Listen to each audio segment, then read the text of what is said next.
मौसम से जुड़ी जानकारी और लाइव मौसम खबरों के लिए हमारे YouTube चैनल को सब्सक्राइब करें और बेल आइकॉन दबाकर हर अपडेट पर रखें नजर। नमस्ते मित्रों, आपका बहुत बहुत स्वागत है स्काई मैट वेदर में और मेरा नाम महेश पलावत है। तो सबसे पहले हम देखते हैं कि पॉल्यूशन कितना है। तो दिल्ली में अब आज सीवियर कंडीशन बनी हुई है। 10 बजे के आसपास जो एक्वा इंडेक्स था यानी एयर क्वालिटी इंडेक्स जो था वो 431 था। यानी कि अगर 401 से 500 के बीच में रहता है तो उसको सीवियर कहते हैं। और आगे भी हमें कोई उम्मीद नहीं दिखाई दे रही कि ये पॉल्यूशन से हमें निजात मिलेगी। ये वेरी सीवियर से लेकर के वेरी पुअर के बीच में घूमता रहेगा, क्योंकि जब दोपहर में थोड़ी हवा तेज होती है तो थोड़ा पॉल्यूशन कम हो जाता है, लेकिन वो वेरी पुअर कैटेगरी में रहता है जो काफ़ी ज़्यादा खतरनाक होता है। तो उस समय अगर आप बाहर निकलते हैं तो मास्क वगैरह लगा के निकलें, जिससे कुछ ना कुछ जो पॉल्यूटेड एयर है वो फिल्टर हो जाए। और अगर ज़रूरी नहीं है तो घर के अंदर रहे, ऑफिस के अंदर रहे, यानी 4 दीवारी के अंदर रहे और अपने आप का अपना ख्याल रखें। तो देखते हैं कि बाकी वेदर एक्टिविटी क्या है। तो वेस्टर्न डिस्टर्बेंस आप देखिए काफ़ी कमजोर हो गया है, आगे बढ़ गया है। दूसरा वेस्टर्न डिस्टर्बेंस अभी दूर है, जो कल रात या परसों 5 तारीख के आसपास ये जम्मू कश्मीर, गिलगित बाल्टिस्तान, मुजफ्फराबाद और उसके आसपास के इलाकों को प्रभावित करना शुरू करेगा। और ये जो वेस्टर्न डिस्टर्बेंस है ये अपेक्षाकृत ज़्यादा स्ट्रॉन्ग है और ये कम से कम 2-3 दिनों तक बना रहेगा। और अब एक साइक्लोनिक सर्कुलेशन है जो तमिलनाडु के आसपास बना हुआ है और तमिलनाडु में काफ़ी अच्छी बारिश हुई है। परगपेते में 115 मिलीमीटर की बारिश हुई है। उससे पहले चेन्नई में लगातार बारिश हो रही थी, यानी कई इलाकों में बारिश की गतिविधियां बहुत ज़्यादा हो रही हैं। आप देखिए जो ये स्ट्रीक थी, ये जो बादल थे इधर पे थे, यानी कि झारखंड छत्तीसगढ़ पर थे, यानी कि ऊंचाई के बादल थे, यानी 20-25 हजार फीट पर थे ये। तो ये बारिश नहीं देते हैं। अब ये थोड़ा सा और ईस्ट की तरफ आ गए हैं।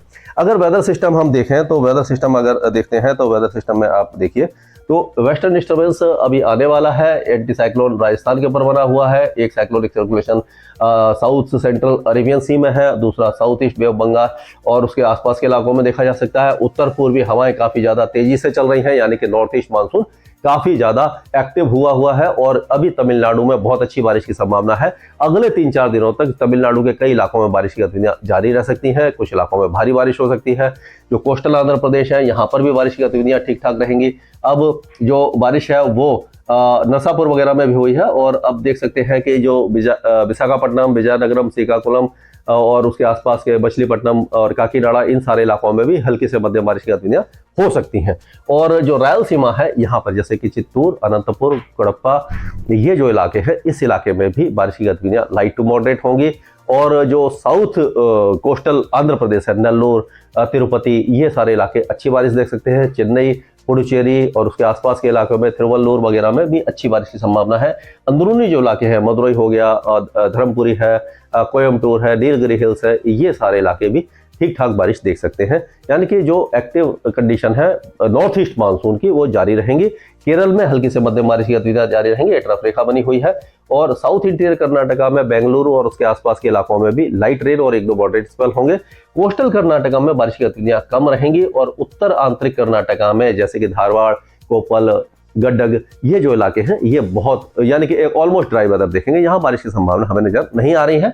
और दक्षिण भारत में अगर जारी रखते हैं तो तेलंगाना में भी किसी भी तरह की मौसमी गतिविधि अभी फिलहाल दिखाई नहीं दे रही है। यहाँ पर 9-10 तारीख से तापमान गिर सकते हैं जब बर्फीली हवाएं पहाड़ों से यहाँ पहुंचेंगी।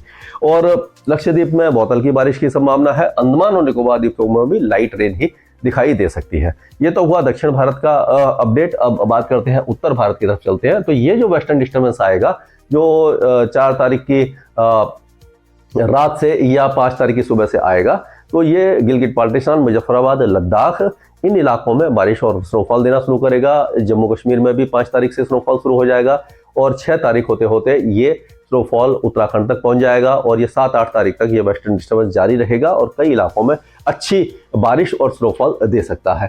इसका असर 6 तारीख से मैदानी भागों में, यानी कि उत्तरी पंजाब में, गुरदासपुर और पठानकोट और उसके आसपास के इलाकों में हल्की बारिश के रूप में देखने को मिलेगा। और उसके बाद ये 7 और 8 तारीख को हो सकता है कि हरियाणा के कुछ इलाकों के साथ साथ दिल्ली, एनसीआर और उत्तरी राजस्थान में भी छुटपुट बारिश की गतिविधियां दें, यानी बहुत हल्की बारिश कुछ इलाकों में रहेगी या बादल छाए रहेंगे। ज़्यादा बारिश की संभावना हमें नजर नहीं आ रही है। और ये जो बारिश होगी ये बहुत ज़्यादा इम्पैक्ट न तो फसलों के ऊपर दिखाएगी और न जो पॉल्यूशन है उसको धो पाएगी, क्योंकि जब तक wide spread rain, continuous showers नहीं होते तब तक ये जो पॉल्यूटेंट्स है, आपको मालूम है कि जब तेज बारिश होती है तो धूल मिट्टी और सारी बैठ जाती है जमीन पर और एनवायरनमेंट क्लीन हो जाता है। लेकिन उसका अभी ऐसा कोई हमें अंदेशा दिखाई नहीं दे रहा, उम्मीद दिखाई नहीं दे रही, तो इसका इंतजार अभी करना पड़ेगा। तो अभी दिल्ली और उसके आसपास के जितने भी जो बड़े शहर हैं उनको ये पॉल्यूशन अभी झेलना पड़ेगा। यानी कि ये सारा वेदर सिस्टम हो गया। एंटी साइक्लोन जो बना हुआ है तो उसके कारण घड़ी की दिशा में हवाएं घूमती हैं, नीचे की तरफ आती हैं, या मौसम साफ रहता है, बादल वगैरह नहीं छाते, यानी कि दिन इस इलाके में अभी गर्म रहेगा।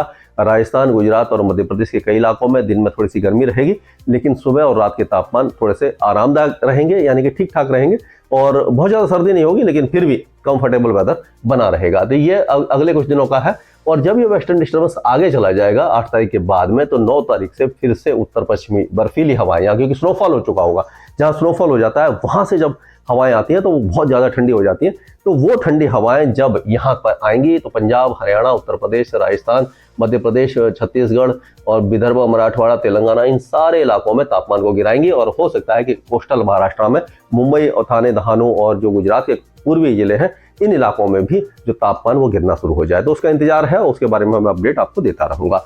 अब ये जो हवाएं हैं यहाँ पर, ये जो आप देख रहे हैं हवा इस तरह से आ रही है, थोड़ा सा इस तरह से ट्रफ बनाएगी, यानी कि ये जो हवाएं हैं वो इस तरह से जब घूम के आएंगी तो यहाँ पर एक ट्रफ बन जाएगी हल्की सी।